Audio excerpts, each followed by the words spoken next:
नमस्कार, मैं हूं आपके साथ मयंक मिश्रा। आज 8 तारीख है और देखिए मैं सीधा पॉइंट पर आना चाहता हूं। सऊदी अरब, तुर्की और पाकिस्तान के बीच जो डिफेंस डील हुई है, नेटो स्टाइल में जो डील साइन की गई है, जिसकी शर्त यह है कि एक देश पर हमला दूसरे देशों पर हमला माना जाएगा, यानी सऊदी पर हमला होता है वो तुर्की और पाकिस्तान पर भी हमला माना जाएगा, और इसी तरह किसी भी देश पर हमला होता है तो वो बाकी दोनों देशों पर भी हमला माना जाएगा।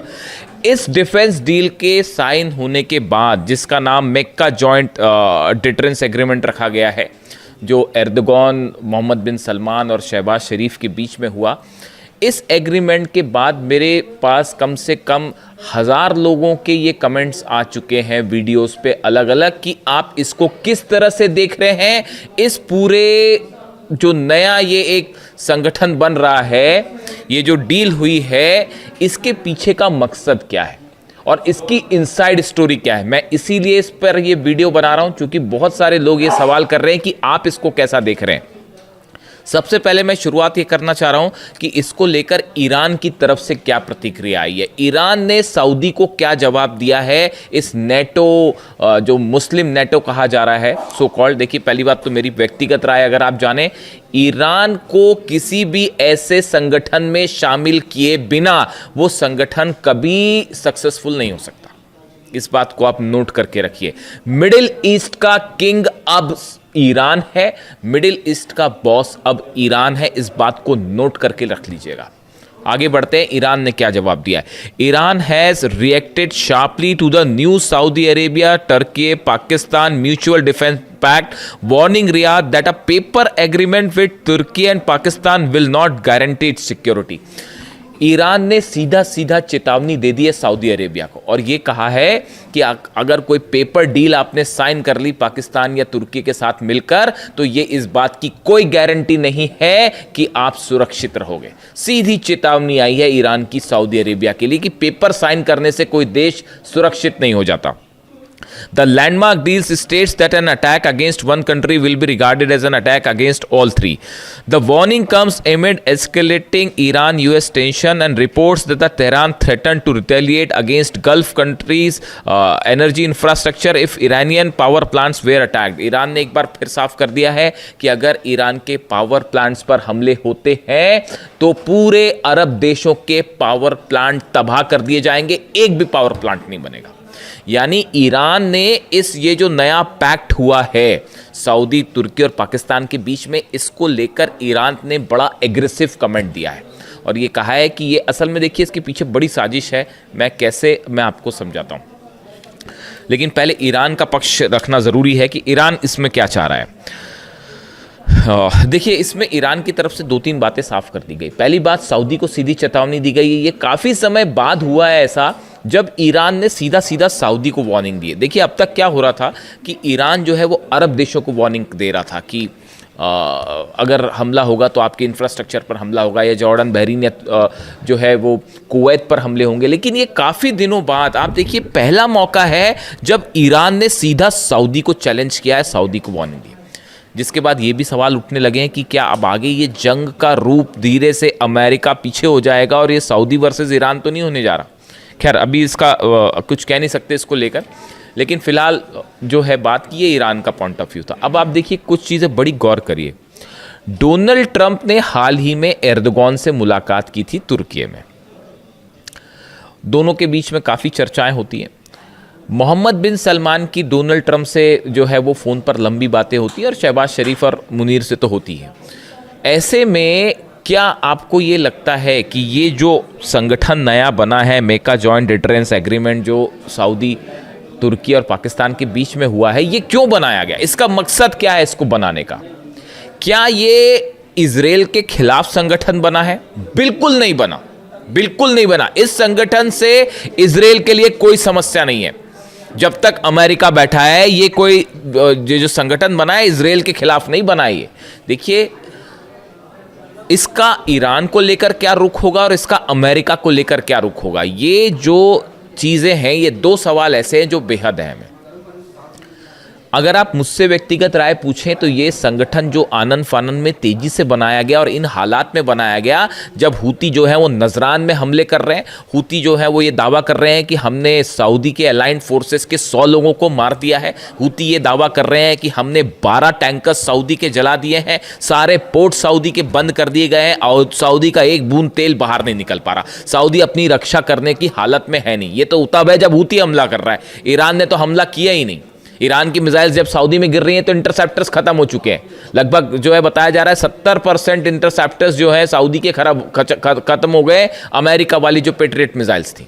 तो ऐसे में देखिए, पहली बात तो ये कि सऊदी को अपनी चिंता सता रही है, सऊदी ये बात समझ चुका है कि ईरान अमेरिका जो है वो रक्षा नहीं कर सकता, डोनाल्ड ट्रंप किसी भी अरब देश की रक्षा नहीं कर सकते। अब ये फैक्ट है, ये ट्रुथ है, अब इसको लेकर कोई कंफ्यूजन किसी को नहीं होना चाहिए। ये बात हम शुरू से कह रहे थे, ये बात 2 साल से मैं आपको बता रहा था कि अगर आप हमले करोगे ईरान के ऊपर तो अरब पर ऐसा हमला होगा और अमेरिका बचा नहीं पाएगा। 2 साल से हम आपको ये बात समझा रहे थे, लेकिन अल्टीमेटली देखिए वो बात सच साबित हुई ना। तो अब ये पूरा अरब देश समझ चुके हैं, जॉर्डन समझ गया, बहरीन समझ गया, कुवैत, और किसी को शक है तो देख लीजिए जाके इन देशों में बेसिस का क्या हाल है। जहां मर्जी होगी ईरान वहां मिसाइल मारेगा और आप नहीं रोक पाओगे।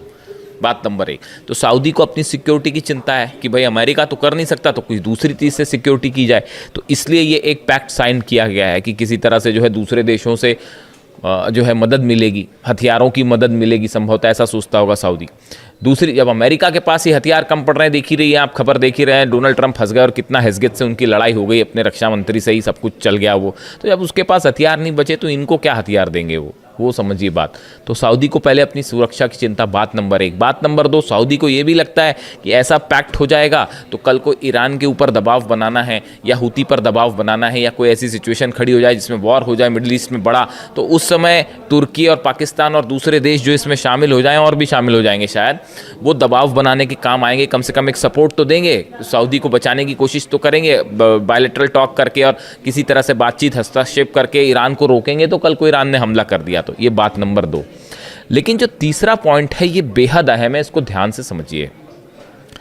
तुर्की जो है वो नेटो का सदस्य है, सऊदी नहीं है, पाकिस्तान नहीं है। सऊदी जो है वो नेटो का सदस्य नहीं है, लेकिन तुर्की जो है वो नेटो का सदस्य है। और नेटो क्या कहता है? नेटो का नियम ये कहता है कि एक देश पर अगर हमला होता है तो वो सब पर हमला माना जाएगा। अगर कोई देश जंग में कूदता है और उस पर स्ट्राइक हो रहे हैं तो वो सबके खिलाफ जंग मानी जाएगी। इसी वजह से आप देखिए यूक्रेन जो अब तक सामना कर पा रहा है रूस का, ये क्या यूक्रेन वर्सेस पुतिन जंग हो रही है, ये रूस वर्सेस नेटो की जंग है। अमेरिका हथियार दे रहा है, नेटो के जितने देश हैं, जर्मनी, इटली, ये सब के सब हथियार दे रहे हैं साहब, इसीलिए जेलेंस्की अब तक जंग कर पा रहे हैं, वरना यूक्रेन तो कब का ये जंग हार चुका था। तो ये नेटो वर्सेस रूस की जंग है। तो आपने क्या किया कि तुर्की नेटो का सदस्य है, तुर्की के खिलाफ जंग मतलब नेटो के खिलाफ जंग मानी जाएगी। अब तुर्की का पैक्ट हो जाता है, सऊदी से करवा दिया जाता है, यानी सऊदी पर हमला माना जाएगा तुर्की पर हमला, और तुर्की पर हमला माना जाएगा नेटो पर हमला। यानी ये एक रास्ता बनाया गया है कि कल को सऊदी को बचाने के लिए नेटो आए तो वो अपनी फोर्सेस भेज सके, अपने एयरप्लेन भेज सके, अपने डिफेंस सिस्टम भेज सके, अपनी मिसाइलें भेज सके। समझ रहे हैं आप इस बात को? क्लियर है या कंफ्यूजन है कोई? देखिए, तुर्की पर हमला यानी नेटो पर हमला माना जाएगा, ठीक है। ये जो नेटो का नियम है खुद ये कह रहा है कि तुर्की किसी भी सदस्य पर हमला तो तुर्की पर हमला यानी नेटो पर हमला। और अब ये डील होने के बाद, ये मेका जॉइंट डिटरेंस एग्रीमेंट के बाद, सऊदी पर हमला यानी तुर्की पर हमला माना जाएगा, और तुर्की पर हमला यानी नेटो पर हमला, तो फिर नेटो भी सऊदी की मदद कर सकता है तुर्की के जरिए खास तौर पर। यानी एक देखिए, मिडिल ईस्ट में हकीकत क्या है? हकीकत ये है कि अमेरिका और इजराइल का तो खैर ईरान से अब कोई मुकाबला ही नहीं है। ईरान जब चाहे वो इजराइल को घुटनों पे ला देगा, जब चाहे तब। अकेले जंग करने की हिम्मत ही नहीं। आप दुनिया के किसी डिफेंस एक्सपर्ट से जाके पूछ लो, क्या इजराइल ईरान के साथ अकेले जंग कर सकता है? बिल्कुल नहीं कर सकता। नेतन्याहू, इजराइल, मोसाद, सब ये जंग हार चुके हैं। ये मैं डंक की चोट पे कहने को तैयार हूं, और मुझे किसी ये कहने में कोई हर्ज नहीं है। कौन सा डिफेंस एक्सपर्ट आप ले आए, क्या कर पाए इजराइल के जेट्स, बताइए। और अगर अकेले लड़ ले तो उसके बाद तो वो हाल होगा जो जॉर्डन, कुवैत और बहरीन का हुआ। इतना ठोकेगा ईरान।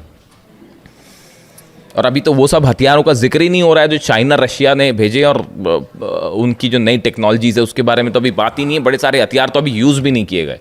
खैर, तो अब जो है अमेरिका अकेले मुकाबला नहीं कर सकता ईरान का, ये बात साबित हो चुकी। शुरू में ये सोच के चल रहे थे कि बस 48 घंटे में निपटा देंगे हम ईरान को, आज 5 महीना हो गया, खत्म हो गया। आगे देखिए कैसी हार्मूज में कैसी हालात है, गिड़गिड़ा रहे हैं डील के लिए। लिटरली गिड़गिड़ाना शब्द होता है ना, देखिए मैं ज़्यादा चीखना चिल्लाना करता नहीं, तो मैं प्रेम से ही बात करता हूँ। तो ऐसा है कि वो जो गिड़गिड़ाना शब्द होता है ना, जो गिड़गिड़ाना, वो वाली हालत है अमेरिका की हॉर्मूज में। और ईरान ने कह दिया साहब देखो आपसे तो हम कोई बात ही नहीं कर रहे, हमको खोलना होगा हॉर्मूज तो खोलेंगे, नहीं खोलना होगा तो नहीं खोलेंगे। और पहली वाली सिचुएशन तो आप एक्सपेक्ट मत करो कि पहली वाली सिचुएशन में हॉर्मूज चला जाएगा, है ना। तो अब ये दुनिया, ये मिडिल ईस्ट की एक डेट थी 28 फरवरी, जिस दिन आपने अली खामेनी साहब को शहीद किया था, उसके बाद से अब मिडिल ईस्ट का इतिहास बदल गया and Iran is the boss. इस बात को गांठ बांध लीजिए आप। मिडिल ईस्ट में कोई भी मुस्लिम नेटो शब्द का इस्तेमाल हो रहा है इस शब्द के लिए, इस ऑर्गेनाइजेशन के लिए। मुस्लिम नेटो शब्द में, इस शब्द में ये शब्द तब सार्थक हो पाएगा जब ईरान की सेना इसमें शामिल होगी। मिडिल ईस्ट का कौन सा देश ईरान का मुकाबला कर सकता है, आप मेरे को बताओ। एक मेरे को मुस्लिम देश का नाम बता दो यहां पर जो ईरान का मुकाबला कर सकता है। बताओ, आप बताओ मेरे को, कमेंट करके बताओ, मैं कमेंट देता हूं आपको, कमेंट करके बताइए कौन सी देश, कल को सऊदी और ईरान की जंग हुई, 48 घंटे में क्या हाल होगा सऊदी का अंदाज लगा लीजिए आप। बताइए कोई अरब देश मुकाबला कर सकता है? अरे अमेरिका मुकाबला नहीं कर सका, मिल के वो उसने 12 देशों पे जो है ठोक रखा है ईरान। तो पूरा अरब और अमेरिका मिलके, इजराइल मिलके 5 महीने में क्या कर पाए आप ईरान का? तो सऊदी अकेला क्या कर लेगा साहब? इसीलिए ये पैक्ट हो रहा है। और ये एक बहुत ही बड़ा प्लॉट है। ये कुछ लोगों का कहना है कि इससे इजराइल घबराएगा। अरे डोनाल्ड ट्रंप हमला करने देगा इनको, जो एर्दोगान से हाथ मिलाते फिर रहे हैं, सलमान से लगातार बात कर रहे हैं, पाकिस्तान से लगातार बात, वो इजराइल पर हमला करने देंगे इस संगठन को? बिल्कुल नहीं। हमेशा देखिए इजराइल की आलोचना की है, जो मुस्लिम कंट्रीज़ का जो ऑर्गेनाइजेशन है उनकी तरफ से और ये मुस्लिम देशों की तरफ से हमेशा सिर्फ इजराइल की आलोचना हुई है। फिलिस्तीन में इतने हज़ारों लोग मारे गए, हज़ारों बच्चे मारे गए, उनकी सिर्फ आलोचना हुई है। वेस्ट बैंक पर लगातार ऑपरेशन जारी है इजराइल का, लेबनान पर लगातार हमले जारी हैं, सीरिया पर ऑपरेशन जारी है, गजा में क्या हो रहा है आप देख ही रहे हो। हीनियस क्राइम है, वॉर क्राइम्स हो रहे हैं गजा में। मुस्लिम देशों की तरफ से सिर्फ आलोचना हो रही है। हिम्मत करने वाला सिर्फ एक देश रहा जो मिसाइल मार रहा है, वो ईरान मार रहा है। भूलना मत इस बात को। अली खामेनी साहब ने हमेशा कहा जब ज़रूरत पड़ेगी हम युद्ध के लिए भी तैयार हो जाएंगे। लेबनान के लिए भी वो जंग के लिए तैयार हो गए, गजा के लिए भी जंग के लिए तैयार हो गए। इसीलिए खामेनी साहब थे। अब ये जब मैं मीटिंग्स देखता हूँ ना ऐसी, मतलब टू बी वेरी फ्रैंक भाई, देखो मेरे को जो लगता है मैं अपनी राय बता रहा हूँ, आपको ठीक लगता हो तो स्वीकार करिए, वरना आपकी आलोचना का भी स्वागत है। चूँकि ये पब्लिक प्लेटफॉर्म है इसलिए मैं आपकी आलोचना का भी स्वागत करता हूँ। देखिए मैं बिल्कुल ऐसा नहीं चाहूँगा कि कोई मेरी आलोचना करे तो मैं उसको स्वीकार नहीं करूँ, बल्कि हमको दूसरों के विचारों को हमेशा स्वीकार करना चाहिए। अच्छे शब्दों में, साफ सुथरे शब्दों में अगर कोई आलोचना कर रहा है तो उसका बिल्कुल स्वागत है साहब। ये डेमोक्रेसी यही है, ओपन जो विचारधारा है वो यही कहती है कि आप मेरी आलोचना करेंगे मैं बिल्कुल स्वीकार करूँगा। जब ऐसे डील्स में होते देखता हूँ ना, तमाम जो नेता इस पूरी जंग में इन्वॉल्व हैं, चाहे अरब देशों के हो, चाहे अमेरिका हो, इजराइल हो, इन सबको देखने के बाद देखिए ऐसा लगता है कोई भी कदम होता है उसमें किसी तरह की साजिश नज़र आने लगती है। सामने कुछ और हो रहा है, पर्दे के पीछे कुछ और हो रहा है, डिफेंस डील हो रही है तो किसके मन में क्या प्लान है, ट्रम्प की क्या साजिश है, इजराइल की क्या साजिश है। आप देखिए एक शख्स थे सिर्फ अली खामेनी साहब, जिनकी मंशा पर कभी कोई शक नहीं करता था, दुश्मनों को भी शक नहीं था। उन्होंने कह दिया कि साहब मैं जो सामने वो पीछे मैं बात नहीं करूंगा मतलब नहीं करूंगा, मैं डील नहीं करूंगा मतलब नहीं करूंगा। उन्होंने कहा था अमेरिका से बात करने का कोई मतलब नहीं है। आज देखो आज क्या हालात है, इतने जंग हो चुकी, इतनी जंग हो गई इतने दिनों बाद, 5 महीने की जंग देखिए। इतनी जंग के बाद क्या वो बात सही साबित हो रही है? नहीं हो रही है कि डील का कोई अंदाजा, बातचीत का कोई नतीजा निकल रहा है? नहीं निकल रहा। तमाशा बना रखा है कि बस अब जंग हो रही है, नहीं अब बात अच्छी हो रही है, नहीं आप सीज फायर कर लेते तो ऐसा कर लेते। बात सच साबित हुई ना अली खामेनी साहब की, ये विजन था उनका, इसीलिए he was the supreme leader and that's why I like Ali Khamenei साहब। इसीलिए मैं उनकी तारीफ करता हूँ, उन्हें पसंद करता हूँ कि उनका विजन देखिए कितनी क्लैरिटी के साथ है। उनको पता था कौन दुश्मन है, कौन दोस्त है, कौन क्या। इसीलिए उन्होंने कहा था सऊदी को लेकर, वो हमेशा ये चाहते थे कि शिया और सुन्नी के बीच में ये जो एक तनाव वाली स्थिति है ये हमेशा दूर हो जाए। और हर अरब देश को ये समझना चाहिए कि असली दुश्मन कौन है, ये बात वो हमेशा समझाते रहे। खैर, तो अभी देखिए मुझसे चूंकि इस ऑर्गेनाइजेशन के बारे में बोला गया था, इस डील के बारे में पूछा गया था, मक्का जॉइंट डिटरेंस एग्रीमेंट के बारे में आपकी क्या राय है? मेरी बड़ी साफ राय है कि ये अमेरिका के बैकिंग के साथ एक एग्रीमेंट किया गया है जिसका लक्ष्य है ईरान और हूती या हिजबुल्ला ऐसे संगठनों को काउंटर करना, ये कोई बड़ा इजराइल के खिलाफ कुछ नहीं है, भूल जाइए। और ये चूंकि अकेले अमेरिका मुकाबला नहीं कर सकता, इजराइल मुकाबला नहीं कर सकता, तो अरब देशों को ईरान के खिलाफ खड़े करने की, और ज़रूरत पड़ी तो इन देशों को आपस में जंग में शामिल करने की। हॉर्मुज़ खुल नहीं पा रहा तो बोले क्या, एक पैक्ट करवा देते हैं चाहे, ताकि मिल के हॉर्मुज़ खुलाएं। खुद बैठे बैठे वहाँ तमाशा देखो, खुद की तो जनरल डेन कैन कह ही रहे हैं अमेरिका की कि जो है वो बाहर निकलना चाहिए, अब कैसे युद्ध से बाहर निकला जाए। तो ये एक बड़ा प्लान है ईरान के खिलाफ एज ऑफ नाउ जो स्थिति लगती है। कमेंट करके आप बताइए आपको क्या लगता है, और आपके सारे कमेंट्स मैं पढ़ूंगा और जवाब देने की भी कोशिश करूंगा। Thank you so much.